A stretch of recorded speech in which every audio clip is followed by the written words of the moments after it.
jaallatamtoota hordoftoota shikaareetu jirtu bakka jirtanitti nagaan isiniif haa ta'u. Warroonni yuutuubii kiyya faarataata yuutuubii kiyya sabskraayibii laayikii gochuudhaan maatiin aftaan isiniin jedha. Maatiin kiyya immoo warra deebiidhaan baga nagaan dhuftanii weelkaam isiniin jedha. Har'a gaaffii deebii qabannee dhiyaannee innis akkasuma Haanniituu hundinuu ni beektanii Haanniituubii fi hiriyaa kiyya asmaraa yeroo baay'ee waliin dhiyaanna ishii qabannee dhufnee shaashambaa jettee jirti akkuma argitan kana. Kanaafiyyuu haga dhuma viidiyoo keenyatti nu faana turaa isiniin jenna. Okay, mee hayyoonni keenya yookaan hidhamtoonni siyaasaa Baqqalaa Garbaa, Hamzaa Booranaa yookaan kanaa ol kan ta'an hidhamtoonni siyaasaa mana hidhaa jiran kun badii isaaniitiin gocha isaaniitiin waan balleessaniif waan Oromoo jeeqanii fi waan Itoophiyaa jeeqaniif hidhamanii hidhaan isaanii kun sirriidha jettee ni yaaddaati akka yaada keetitti. Jechuun kun waan ifa jiru namni kamiyyuu beeka jedhee yaada. Diinas ta'ee firris diinas ta'ee yaani wadaajinis hunduu ni beeka jechuudha. Bareecheeti. Akka isaan haqaa hidhaman, akka isaan sabaa hidhaman, akka isaan ammas dararamaa jiran saba kanaaf jedhanii akka dhaloota qubee qarumsuuf dhaloota qubee kana gadi fageenyadhaan sodaa lubbuu malee akka eenyummaa fi mirga ofiitiif falmachuu danda'an dhalootatti darbee akka gadi fageessanii utubaa dhaabaa jiran jechuudha. Si galte amma fakkeenya si fudhachuu danda'a. Jawaar Mohammed jireenya bareedduu akkasii jireenya dhuunfaa isaa biyyatti guddatan keessatti nama kabaja guddaa qabuu fi biyyatti saniif iyyuu nama biyyuma sanuu nama bulchuu danda'udha. Kabajaa guddaa biyyi sun isaaf qabas biyyi saniitti illee hojii gaariis qabas I don't know akkam jeesitti jireenya dhuunfatii miti saba kanaa nama gargaareetti waan qaburraa investi godhee jira uummata kanaaf oolmaa gaarii godhuu danda'udha jechuudha. Garuu jireenya isaan keessaa bahee dhaloota qubee gabrummaa hin barsiifnu. Amma fakkeenyaaf osoo hayyoonni keenya harka kennanii jedhanii dhaloonni qubee eenyummaa isaaniitiin falmatan jechuudha. Gaafa isaan gabroomanii yookaan isaan harka kennanii isaan atillee hin gabroomta anillee hin gabroomta. Garuu isaan immoo maaddii qabsoo uummata Oromooti. Jawaar Mohammed jibba Itoophiyaa hin qabu. Baqqalaan jibba Itoophiyaa hin qabu. Hamzaan jibba Itoophiyaa hin qabu. Jibba namaa hin qabu. Saba diiguufi miti saba ijaaruufi. Namni kamiyyuu mirga ofii kabachiifatee tooni ofiin dubbatee ofiin jiraatee maanninnatii ofii kabajee jiraachuu qabaadha malee kan isaan dubbatan yookaan gabrummaa hin dhaalchisnu dhaloota qubee jedhaniiti malee jibba sabaa qabaataniiti miti. Jibba mootummaa kanaa qabaataniiti miti. Osoo jibba mootummaa kanaa qabaatanii jalqaba fuudhanii aangoo ittiin kennan. Eeguuta aangoo itti kenne, Jawaar Mohammed itti kenne, Baqqalaa Garbaatti itti kenne, Hamzaa Booranatti itti kenne, Qeerootti itti kenne, Qarreetti itti kenne, dhiiga ilmaan Oromootu dhangala'ee fuudhee aangorra isa kaa'e. Aangorra akkuma baasanii aangorra isa kaa'an kana baatanii aangorra isaan buusan. Jawaar hidhuun, Hamzaa hidhuun, Baqqalaa hidhuun uummata gowwoomsuu miti. Uummata harka kennisiisuu miti. Uummata diinaaf jilbiiffachiisuu miti. Omaa hin jilbiiffatanii harka hin kennan. Hayyoonni keenyas ni jedhanii hidhamatan waan ta'eef nus harka hin kenninu isaanis harka hin kennan abadan duubatti deebiin hin jirtu gara fuulduraa bichaadha. Akkas isiniin jenna uummata qarshii kanaa hunduu ilaalarra wal beekanatti fakkaate kafira taatanis hunduyyuu dhugaan nu wallaaleen jiru dhugaan ni qallatti malee citteen haftuu dhugaan keenya immoo ni bahas dhugaa keenya hamma dhumaatti ni barbaannas abdiisin kunnu dhalootatti dabarsina gabrummaa iddaan buqqifna dadhabdu ilmatti buqqifna achumatti xumuramatti fakkaata dubbiin.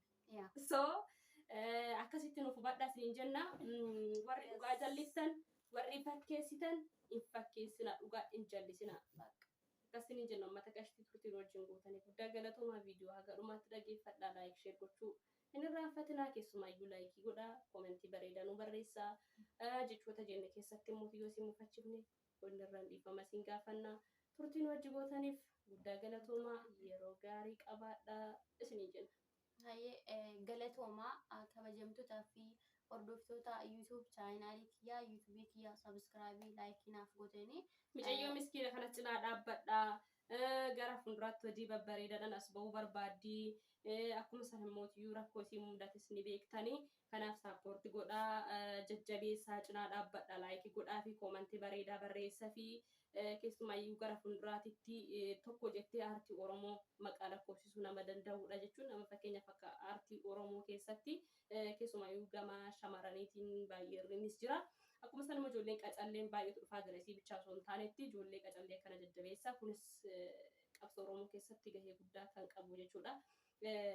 Gara sooshaal miidiyaa kanatti as bahee namni aadaa fi afaan ofii guddifatu afaan ofii qulqulluu dubbatee waan akkanaa irratti sapportu wal godha qabsochuu waa baay'ee irratti akkuma san immoo qabsoo jechuun namni direct magabbee wal cabsee wal kufisan osoo hin ta'initti karaa baay'eedhaan jechuudha qabsoon garaanis qabsoodha haala diinagdeetii fi hawaasni kennallee haala diinagdee irratti jechuun haala walii jireenyaa irratti hawaasni akkaataan itti qabsaa'anii jira jechuudha.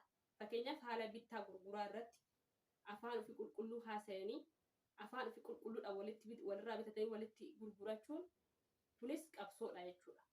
Kanaafiyyuu qabsoo daandii takkaan hin ilaalina karaa maraanuyyuu namummaa keessanii fi daandii deemtaniif waan haasoftanillee sirriitti beekaasanii jedha uummata qashtii. Kanaafiyyuu isillee cinaa dhaabbadhaa nama gara fuulduraatti hojii bareedaadhaas bu'uu barbaaduudha nama isin boonsuudhaaf abdii guddaa qabnuudha irraa. Kanaafiyyuu jireenyi biyya ormaa wanta yaadan namaaf hin guutu. Inshaallah biyya keenya rabbiin nuuf haa bilisoomsu biyya demokiraasii keessatti qabna hannee keessatti harkaanfannee akka fedhii keenya itti dubbachuu fi akka fedhii keenya itti harkaanfachuu dandeenya. Waaqni nuuf haa godhu. Hojii bareedaadhaan dhiyaachuudhaaf abdii irraa qabnas akkuma sanillee qophaa'atis jirti hojii babbareedaa sirreessaa jirti.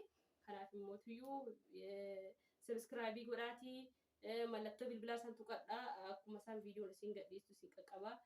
Dogongora isii barreessaa fi sirreeffadhuudhaani cinaa dhaabbadha jajjabeessaa yeroo gaarii qabaadhaa isiniin jedha dhaamsi kan kanuma nagaannaa tura. Ayyee galatooma ilmaan Oromoo akkuma ishee isiniin jette artistii Oromoo yookaan qaroo Oromoo kan ta'aa jiru hojii aartiitti kan dhufaa jiru ijoollee hedduudha. Warroonni akka kiyyaa fi fakkaattonni akka kiyyaa ijoollee hedduu jira. Garuu immoo namni gaafa karoorfatee bakka yaade san gahee bakka ka'e sanii hin yaadatu. Kunis maalinni artistoonni Oromoo jajjabaa warri nurra ijaan nuti jibba namaa hin qabnu nama jibbuu miti. Garuu dhugaa jirtu walitti himanii tooni bakka aduun itti buluudha. Saniifiyyuu warri nu gararraa jiruu fi warroonni biyya hambaa keessa jiru keessattuu biyya keessa osoo hin taane warroonni biyya keessa jiru siraa ofiifuu maanninnatii ofii yookaan tana harkatti hidhachuu fi alaabaa kana mataatti qabatee deemuu ni ulfaata. Maaliif biyya Itoophiyaa jedhamtu keessatti biyya lubbuun jiraachuu shakkisiisa waan ta'eefiyyuu sala kanaatiifuu warri biyya hambaa keessa jirtan artistoota hojii aartii hojjettanii warroonni yuutubartoonni gurguddaan jechuudha. Nu jajjabeessaa nu cinaa dhaabbadhaa isiniin jenna haga viidiyoo biraatiin walitti deebinutti nagaan turaa turtii gaarii isiniif haa ta'u kun immoo dhaamsa biyya isiniif haa ta'u haga viidiyoo biraatiin walitti deebinutti.